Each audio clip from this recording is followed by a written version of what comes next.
Boa noite, gente. Tá funcionando? Tá me ouvindo direitinho? Tá baixo? Tá ficando surda, gente. É sempre uma alegria estar aqui com vocês. Hoje nós vamos falar sobre o estudo de Paulo e Estevão. Mas antes não posso deixar de fazer propaganda para Jesus, né? Então eu gostaria de convidar todos a curtirem o Instagram e o Facebook do Grupo Borboleta Azul. E o que é o Grupo Borboleta Azul? É um grupo que eu faço parte, eu sou madrinha desse projeto, que visa auxiliar no processo da nossa melhor encarnação. Ajuda-nos no processo da nossa reforma íntima. Reforma íntima que mexe com coisas que a gente não gostaria de mexer, né? Coisas que nos incomodam, ou seja, as nossas sombras, os nossos defeitos. E esse grupo tem um projeto que dura 9 meses, precisa fazer inscrição, tem encontros uma vez por mês, um domingo por mês, que é todo segundo domingo, com duração de 9 meses. Esse ano a turma já está fechada, inclusive a gente já vai fazer a formatura dessa turma agora em dezembro. E depois nós vamos iniciar inscrição. E para quem quiser, nós temos um grupo de estudo que acontece toda quinta-feira. Essa quinta-feira não vai acontecer, acontecia na Faculdade Unacel, ali na Ademar de Barros, mas infelizmente nós não temos mais esse espaço. Nós estamos esperando uma resposta aí de um novo espaço e assim que tiver a gente informa. Que é o Evangelho segundo o Espiritismo, toda quinta-feira, das 20 às 21h30. Nós fazemos a meditação, estudamos juntos em grupo, encerramos com passe coletivo e é maravilhoso, gente. Quem quiser conhecer é muito bem-vindo. Já fiz a propaganda do grupo, agora vamos entrar para o nosso tema da noite. Quem já está acompanhando esse estudo? Quem é a primeira vez?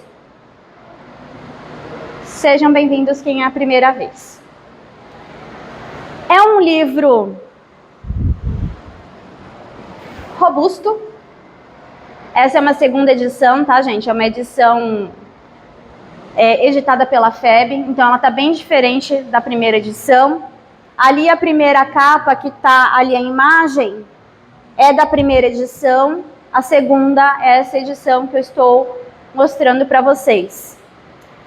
E nós vamos falar de Saulo de Tarso, que vai virar Paulo de Tarso. Quem é Saulo de Tarso? Foi um perseguidor de cristãos. Todo mundo conhece essa história até aí? Saulo de Tarso era do Sinédrio, ele era um doutor da lei.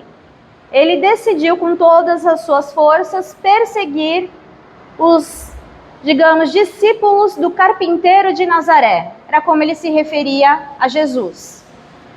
Carpinteiro de Nazaré mostra que ele não tinha respeito nenhum por Jesus.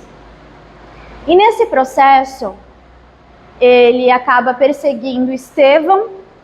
Ele conhece uma moça chamada Abigail, que era irmã de Estevão, e acontece todo um drama ali na vida dos três, em que Saulo persegue Estevão, acaba condenando ele a apedrejamento e depois descobre que Estevão era o cunhado dele, que estava perdido. E aí, consequentemente, o noivado e o grande amor que ele tinha por Abigail, ele falou: agora acabou, você não é mais minha noiva porque você é irmã do meu inimigo. E nesse processo, Saulo decide transferir a raiva que ele tinha de Estevão e a raiva que ele estava sentindo por ter perdido a noiva para todos os cristãos. Ele colocou assim: isso tudo está acontecendo por causa daquele carpinteiro de Nazaré. Então eu não vou deixar sobrar nenhum discípulo dele. Ele decidiu perseguir e pediu permissão para matar quem fosse possível e prender todos os cristãos que ele encontrasse no caminho. Resumi bem, gente? Então tá. Depois da morte da Abigail,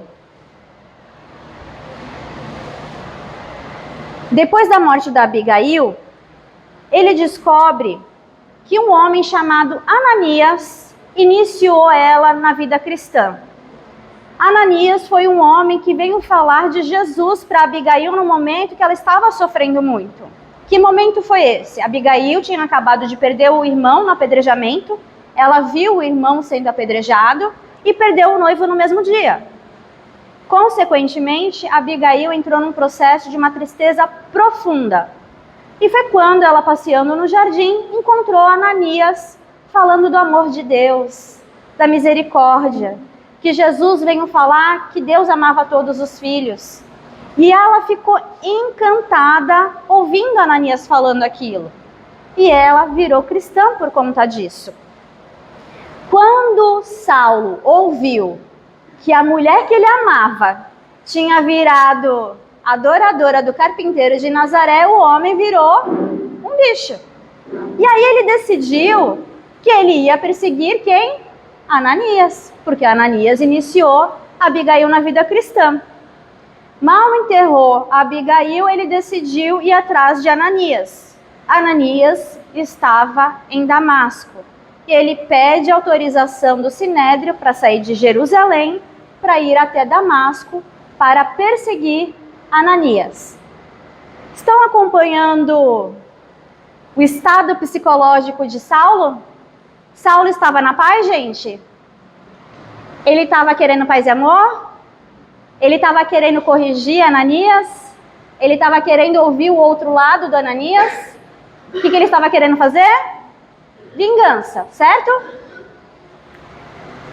Uma pessoa nesse estado, será que se falar algo para ela, ela vai ouvir? Então a gente já percebe que Saulo, como diz minha filha, estava de poucas ideias, não estava a fim de ouvir. E nesse momento que ele está na estrada de Damasco, ele e mais 3 homens, ele começa a relembrar tudo aquilo que ele viveu com Estevão, todo o processo que ele fez com Estevão, todo o processo que ele fez com os homens do caminho, da Casa do Caminho, que foi a primeira igreja fundada por Simão Pedro e os discípulos de Jesus. E aí ele veio toda a trajetória na mente dele. Era sol de meio-dia, gente, no deserto. Ele estava cavalgando rápido. Ele era atleta, era algo que ele estava acostumado a fazer. De repente, ele sentiu uma luz envolvendo ele. Ele começou a ter uma alteração na percepção dele. E de repente, essa luz enche ele de tal forma que ele cai do cavalo. E ele vê naquela luz vindo em direção a ele um homem. E ele olha, quem é? E ele ouve, Saulo, Saulo, por que me persegues? Ele tenta olhar para aquela luz, mas ele não consegue. E ele só sente uma vibração amorosa, uma doçura que ele nunca sentiu na vida. E ele olha para aquela imagem que ele começa a ver que é de um homem, e ele fala assim, quem sois vós, Senhor? Era um homem com uma luz aureolada, inconcebível de doçura.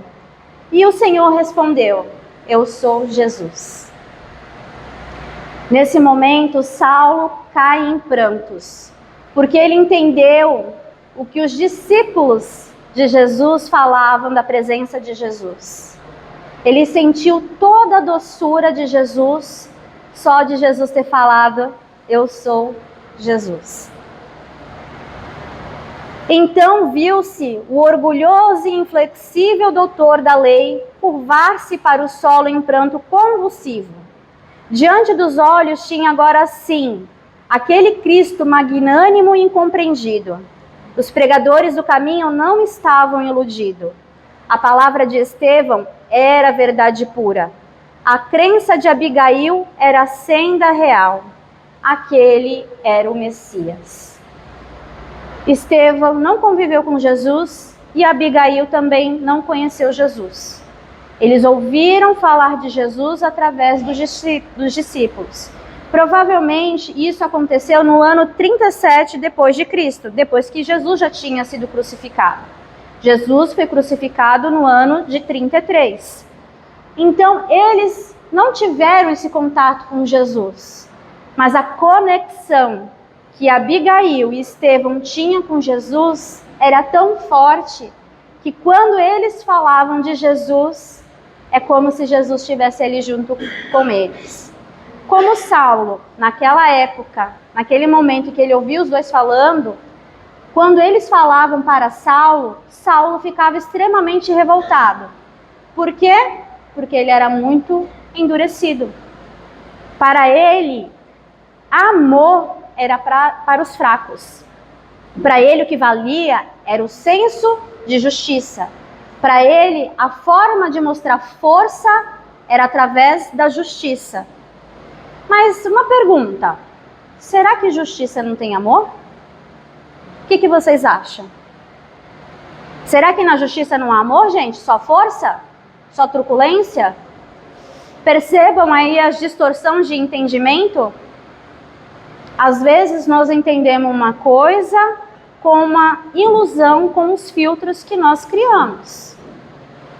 Ou os filtros que foram criados e a gente compra a ideia. Por exemplo, eu estou falando para você fazer desse jeito. Aí a pessoa vai fazer daquele jeito e não questiona por que está fazendo daquele jeito. Já aconteceram isso com vocês? Vou explicar mais fácil. Tem que fazer café. Na minha casa é café com coador, tá, gente? Eu não gosto de café com frescura, não. Então, assim, esquento a água, coloco o coador em cima da garrafa de café. Eu uso coador de papel. Coloco o coador de papel no filtro, jogo água, minha técnica. Jogo água no filtro de papel, depois coloco o café e depois coloco a água em cima do café. Isso é o jeito que eu faço café. Aí vem uma pessoa e fala assim, tá errado. Eu coloco o café dentro da garrafa, misturo e jogo a água em cima. Tá errado? Não, é o jeito da pessoa fazer o café. Cada um do seu jeito. Mas cada um questiona o porquê faz. Por que eu faço desse jeito? Porque eu não gosto da borra do café no café. Eu gosto do café sem a borra. Mas tem gente que toma com a borra. E não tem problema nenhum. É questão de gosto.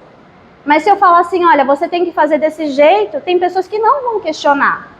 E vai viver a vida inteira assim e vai falar assim, porque era assim. Nós temos que aprender a fazer os questionamentos. Porque através dos questionamentos nós vamos conquistar consciência. E através da consciência nós vamos nos libertando de nossas crenças. Saulo acreditava que justiça era poder e truculência. Até conhecer Jesus, que ele vai ver que justiça anda ao lado do amor. Quando Saulo viu Jesus e ele se sentiu humilhado diante daquela imagem, daquele homem puro, daquele homem cheio de amor, ele ficou ajoelhado no chão chorando. Aquele homem que estava endurecido, não aceitava a existência de Jesus, estava se desfazendo em lágrimas diante de tanto amor que ele estava sentindo só de Jesus estar parado ali na frente dele. Jesus olha para Saulo com toda amorosidade e fala assim para ele: não recalcitres contra os aguilhões. E Saulo compreendeu que desde o primeiro encontro com Estevão, forças profundas o compeliam a cada momento e em qualquer parte a meditação de novos ensinamentos. O Cristo chamara por todos os meios e todos os modos. Aqui vem aquela máxima que a gente sempre fala de espírita, né? Quem não vem pelo amor, vem pela... Estevão tinha falado de Jesus para ele com todo amor e respeito. Abigail falou de Jesus para Saulo com todo amor e devoção. Saulo ouviu? Não. Teve problema? Nenhum, cada um no seu tempo. Até que ele teve a oportunidade de Jesus vir ali para ele. Olha, gente, que privilégio, né? E aí ele entendeu tudo aquilo que Estevão e Abigail tinham falado e ele não tinha entendido. Olha só que interessante que nós podemos perceber nessa pequena passagem. Abigail e Estevão ouviram os ensinamentos de Jesus e vivenciaram sem ver, porque o íntimo deles já estava preparado para receber aqueles ensinamentos. Eles sentiram Jesus só de ter ouvido. Mas Saulo, mesmo ouvindo, como o íntimo ainda não estava preparado para esses ensinamentos, precisou ter uma experiência mais tratamento de choque, para poder absorver o que eram os ensinamentos de Jesus, vendo Jesus ali. É engraçado, né? Porque é muito de nós assim. Só que nem todos nós vamos ter a oportunidade de ver Jesus como Saulo viu, né? Quem sabe, né? Tudo pode acontecer, né?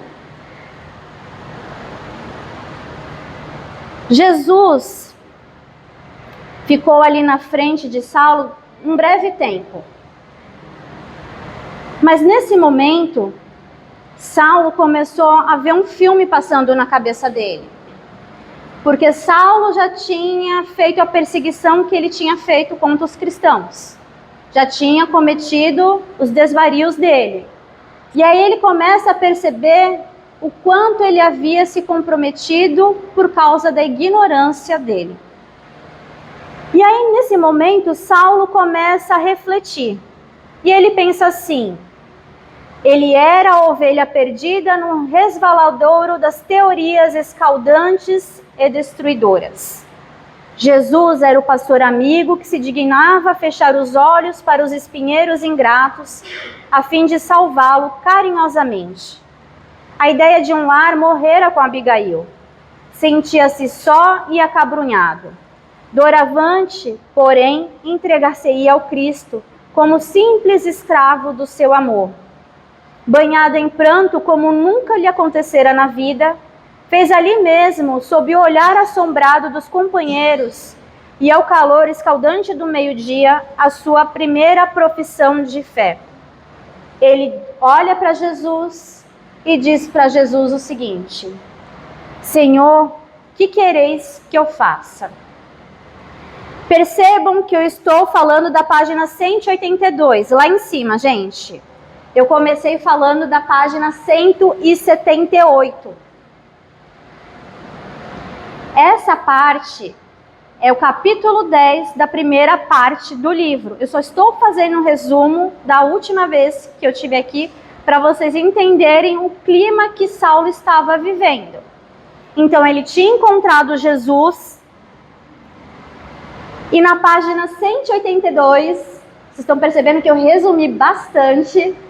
Ele encontra Jesus, está ali naquele momento de vivência com Jesus, aquele Jesus que ele tinha prometido odiar e perseguir.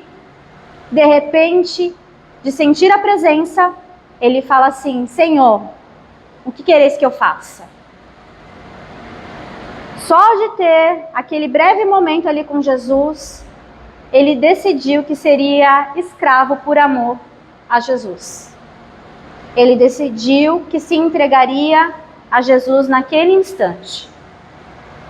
Foi aí que Jesus, contemplando mais amorosamente, dando-lhe a entender a necessidade de os homens se harmonizarem no trabalho comum da edificação de todos, no amor universal, em seu nome esclareceu generosamente. Ele olha para Saulo, que estava ali, ajoelhado diante de Jesus, chorando, e fala: levanta-te, Saulo. Entra na cidade e lá te será dito o que te convém fazer. Saulo, depois de um breve tempo, ele tenta olhar para o que está acontecendo à sua volta.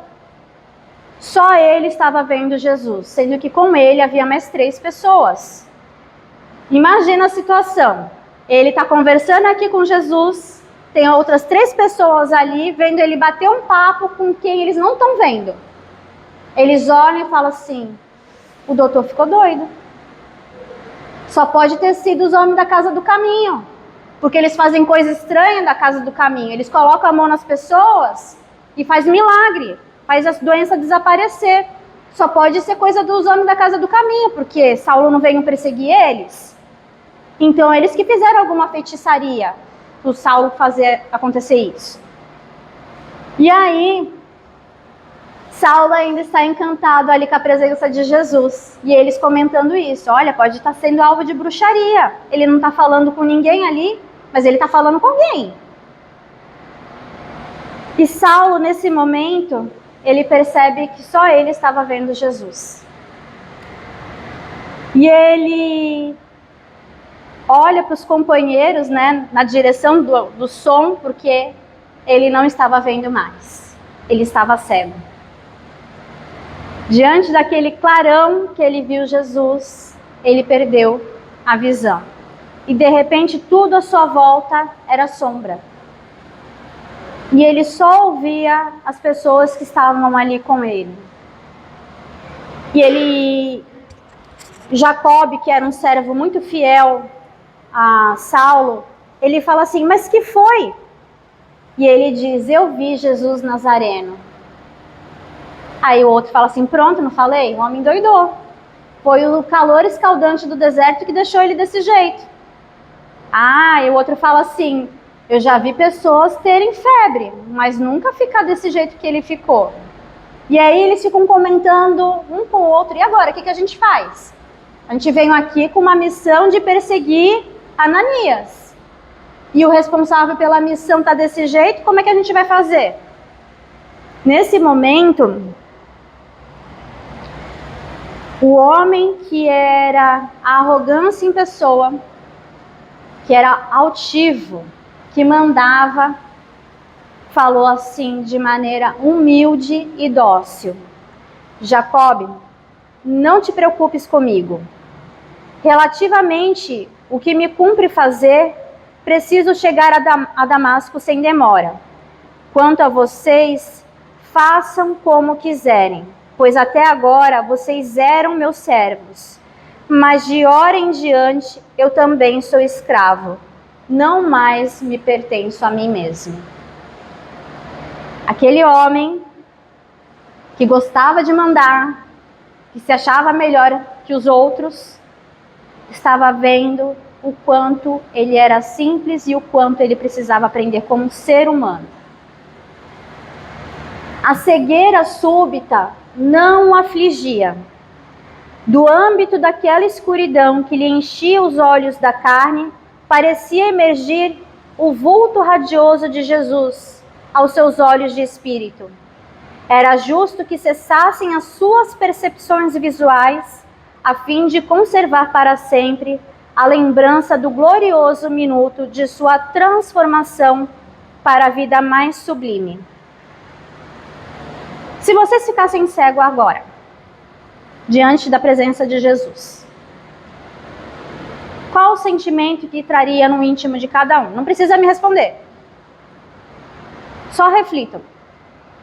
Saulo, diante de tudo que ele viveu, ele entendeu que a cegueira era o que era necessário para ele naquele momento.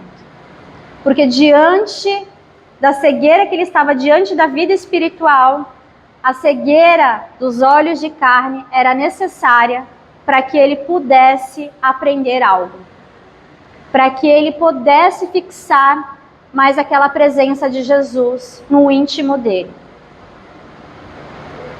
Aí a gente já pode ver que Saulo já estava sendo preparado para a missão dele, porque o conhecimento ele tinha.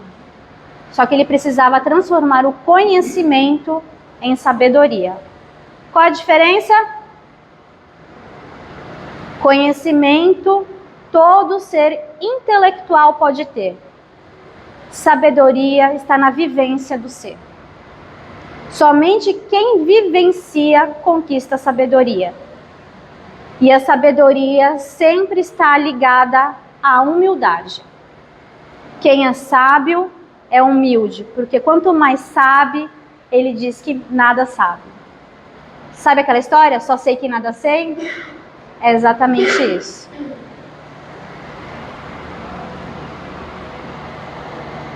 No capítulo 10 ainda, gente, na página 183,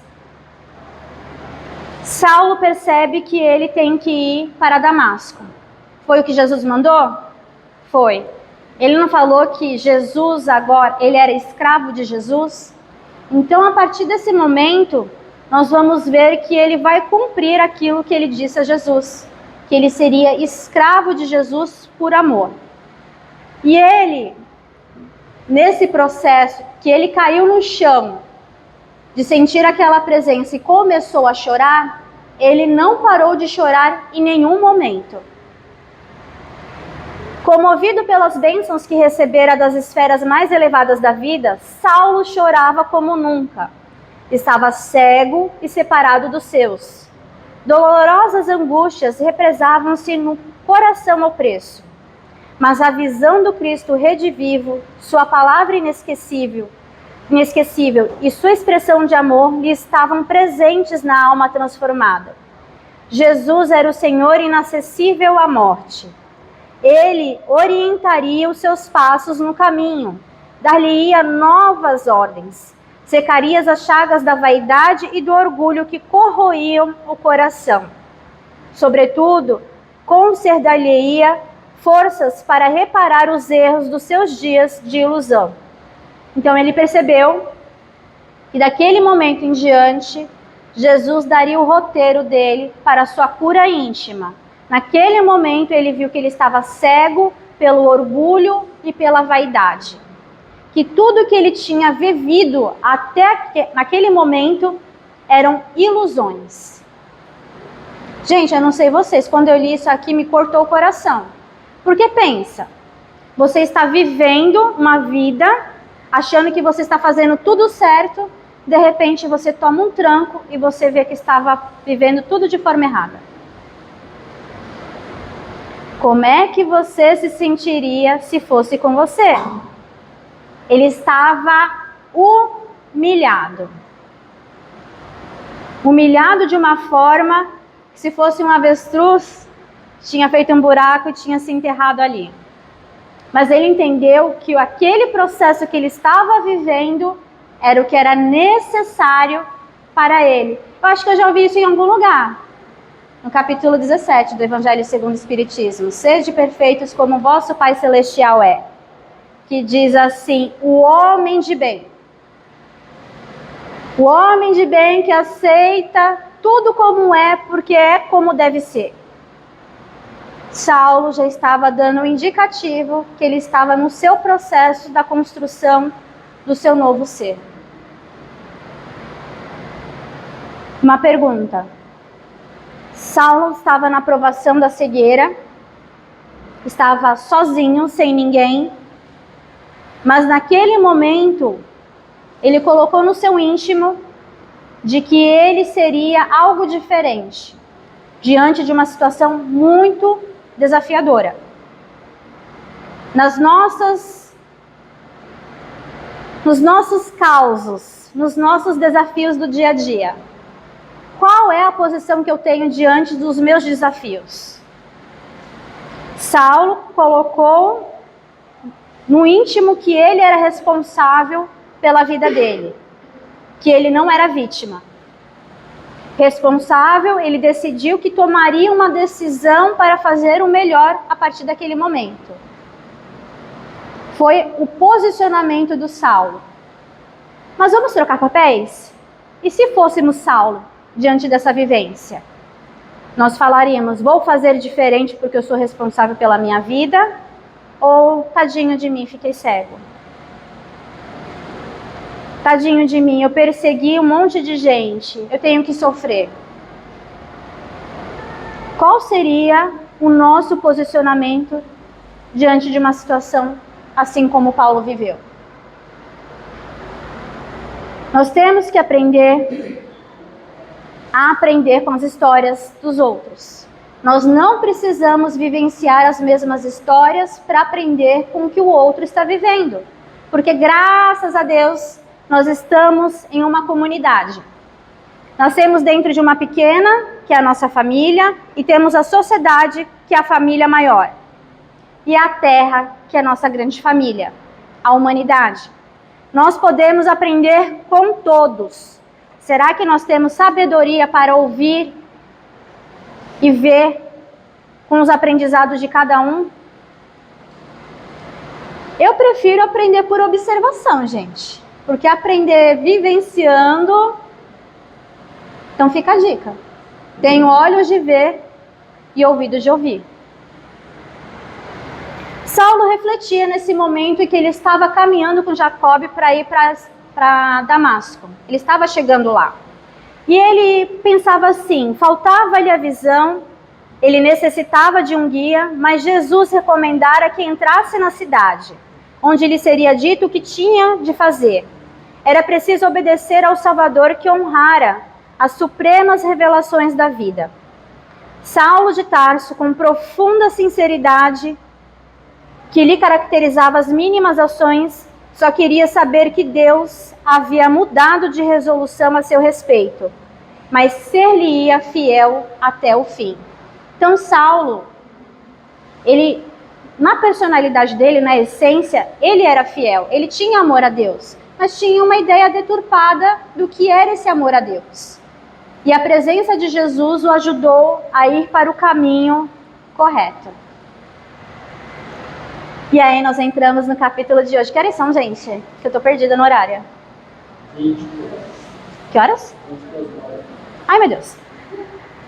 Entramos na segunda parte do livro, que é o processo de Saulo se transformando em um novo homem. Vou correr um pouquinho, tá, gente? Pra gente chegar na parte que é mais necessária para hoje. Saulo, ele sabia que tinha que entrar em Damasco. E ele tinha um amigo em Damasco, que era Sadoc. Ele era também um doutor da lei. E ele falou assim, pensou, Sadoc é meu amigo, eu vou na casa dele, ele vai com certeza me receber. E aí ele fala assim para o servo, olha, mas não é de bom tom eu chegar na casa da pessoa sem avisar, né? Não tinha telefone, né, gente? Então ele manda o servo na frente para falar, olha, meu mestre está vindo aqui, gostaria de ser recebido. Só que Saulo para no muro da casa de Sadoc e fala para o servo, vai até lá a porta dele e fala da situação. Ficou ali encostado no muro. O servo Jacob foi até a porta. Senhor, Sadoc, o meu patrão, Saulo, aconteceu isso, isso, isso e isso. Ficou cego, viu Jesus. Sadoc ouve aquilo. Como assim, viu Jesus? Não pode. Ele era responsável por perseguir os cristãos. Como é que ele viu Jesus? Será que o carpinteiro de Nazaré acabou, digamos, convertendo ele também? Sadoc olha assim, aqui eu não vou receber ele não. Na minha casa está cheio de doutores da lei. Como é que eu vou receber um homem cego dizendo que viu Jesus? Falar aqui ele não fica não. Leva ele para outro lugar. O servo fala assim, e agora? Como é que eu vou falar isso para o meu patrão? Aí ele fala, mas a gente vai ficar na rua, vai começar a chover. Aí ele fala, olha, tem uma estalagem ali, virando a esquina. Vai lá que depois eu vou. Foi assim mais ou menos que aconteceu. Gente, leiam um livro, tá? Para poder entender. Estou resumindo porque o horário agora me apertou. Nisso, Saulo está ouvindo os dois conversando. Como é que vocês ficariam ouvindo o amigo falando que não queria receber, porque não está acreditando no que você está vivendo, está te rejeitando? Saulo, ele entende a situação do amigo, porque talvez em outra época ele teria a mesma reação. Ele fala, é verdade, eu seria um fardo para o meu amigo nesse momento. Nada poderia acrescentar. E nesse momento, Sadoc ainda fala que se ele entrasse na casa dele naquele momento, as pessoas iam querer perseguir ele, não iriam auxiliar. O servo que estava com Saulo, que era o Jacó, já que não tinha mais a missão, a obrigação dele era voltar para casa, para poder receber o pagamento, né, gente? Só que ele estava em conflito, porque ele era fiel ao patrão. E ele falava, Senhor, o senhor está cego, eu não quero abandonar o senhor. Ele olha para Jacob e fala assim, não te preocupes por minha causa. Quem te disse que ficarei abandonado? Estou convicto de que meus olhos estarão curados muito em breve. Aliás, Jesus mandou-me entrar na cidade, a fim de saber que me convinha. certo, não me deixará ignorando o que devo fazer. Pegaram a visão aí do tamanho da fé de Saulo? Ele estava certo que a cegueira dele seria temporária, que logo ele seria curado. E ele estava certo que já que Jesus mandou ele para lá, é porque ele tinha um propósito para Saulo lá. Tem a fé aí desse tamanho, gente? Diante de uma provação, você está sozinho? Eu vejo o homem de bem aí. Vocês começam a ver? Quem ainda não leu o Homem de Bem, leiam o capítulo 17, Evangelho segundo o Espiritismo. Sadoc não vai visitar o amigo nesse período de 3 dias, gente. Saulo está 3 dias ali sozinho. O servo dele acabou indo embora. Como Saulo tinha uma provisão de dinheiro, o dono da estalagem sempre vinha ver como é que ele estava, só para garantir, né? Estou te vendo, senhor, né? Não esquece do meu pagamento. E aí chamava Saulo para participar das festas que estavam acontecendo, mas Saulo decidiu que ele deveria ficar em meditação, em reclusão, durante esse processo. Aqueles 3 dias de Damasco foram de rigorosa disciplina espiritual. Percebam que eu estou falando do capítulo 1, da segunda parte, página 190. Lembram com qual eu iniciei? Viram quanta coisa aconteceu? Resumi pra caramba, gente. A disciplina espiritual que ele estava falando era ficar fechado no seu mundo íntimo, analisando toda a sua trajetória de vida, como ele pensava e como ele se sentia. Sua personalidade dinâmica havia estabelecido uma trégua às atividades mundanas para examinar os erros do passado, as dificuldades do presente e as realizações do futuro. Precisava ajustar-se à inelutável reforma do seu eu. Na angústia do espírito, sentia-se de fato desamparado de todos os amigos. A atitude de Sadoc era típica e valeria pela de todos os correligionários que jamais se conformariam com a sua adesão aos novos ideais.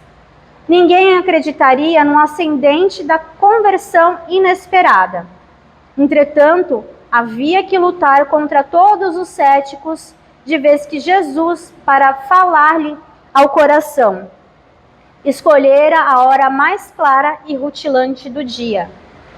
Então ele percebeu que, a partir daquele momento que ele havia assumido que Jesus era o seu mestre, que a sua vida agora seria para falar de Jesus, ele sabia que ele ia encontrar muitos conflitos, inclusive daqueles que ele tinha como amigo. Por quê?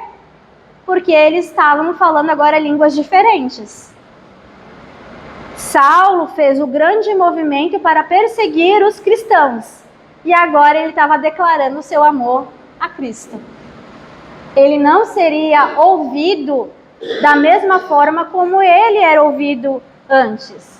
As pessoas iam ao Sinédrio para ouvir o famoso doutor Saulo de Tarso, que era muito conhecido pela inteligência, pelo conhecimento das leis de Moisés. Agora ele era Saulo de Tarso, o homem cego que estava declarando o amor a Jesus. E ele, nas suas reflexões, no apreciar os valores humanos, experimentava insuportável angústia dos que se encontraram em completo abandono.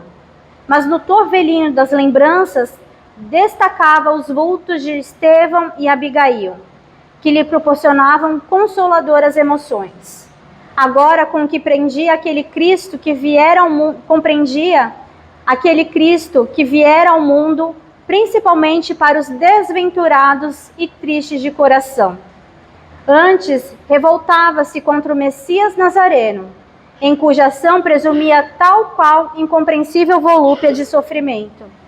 Todavia, chegava a examinar-se melhor agora, aurindo na própria experiência as mais proveitosas ilações. Quando Abigail estava nos momentos finais, ela falava da doçura de Jesus, porque Jesus era o consolo para aqueles que sofriam. E ele falava, que besteira! Como o homem vai ficar vendo a pessoa na miséria? Porque para ele a pessoa sofrer era uma miséria. Ele não entendia que a pessoa que está sofrendo precisava de consolo e conforto. E agora, ele estando na miséria, no sofrimento, ele entendeu o que Abigail falava de Jesus. Lembra aquela história que não é pelo amor? E de repente... agora entra a melhor parte, gente. Eu gosto tanto dessa parte. Na página 191, no capítulo 1, ele está ali no seu processo de reflexão, já estava orando muito a Deus e a Jesus, e abismalmente, concentrado na cegueira que o envolvia, orou com fervor e recorreu a Deus para que não deixasse sem socorro. Pediu a Jesus lhe clareasse a mente atormentada pelas ideias de angústia e desamparo. No terceiro dia de preces fervorosas, eis que o hoteleiro anuncia alguém que o procura. Ele, nossa, meu amigo veio me ver, será Sadoc? E ele fala assim, pode entrar, né? Já que alguém veio me visitar. E aí, ele percebe que alguém abre a porta. E ele fala, quem sois? Imagina, gente, a angústia. Não está enxergando, não sabe quem está vindo, está na ânsia de ter um consolo e um conforto. Está querendo ouvir uma voz amiga. E de repente ele ouve assim, irmão Saulo, o Senhor que te apareceu no caminho enviou-me a esta casa para que te tornes a ver e receba a iluminação do Espírito Santo.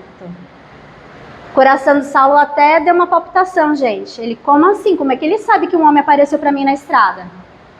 Não falei para ninguém fora os meus servos? Como assim? E ele ainda ouve irmão Saulo. Percebam os detalhes, gente, é importante, viu? E aí ele fala assim, vosso nome? E ele diz, Ananias. Vocês lembram que era Ananias? A resposta era uma revelação. A ovelha perseguida vinha buscar o lobo voraz. Saulo compreendeu a lição que o Cristo lhe ministrava. A presença de Ananias revoca-lhe a memória os apelos mais sagrados. Fora ele o iniciador de Abigail na doutrina e o motivo da viagem a Damasco, onde encontrara Jesus e a verdade renovadora. Que tapa na cara, né, gente? A pessoa que ele foi lá para matar, foi lá para ajudar. Pensa na situação de Ananias, gente. Ele sabia que Saulo estava indo lá perseguir ele. Vocês ouviriam o chamado de Jesus falando assim, ó, vai lá curar aquele que estava te perseguindo? Teriam essa fé? Eu gosto de cutucar. E aí, Ananias, com toda amorosidade, fala assim para Saulo, Jesus mandou-me justamente para que tivesse de novo o dom da vista.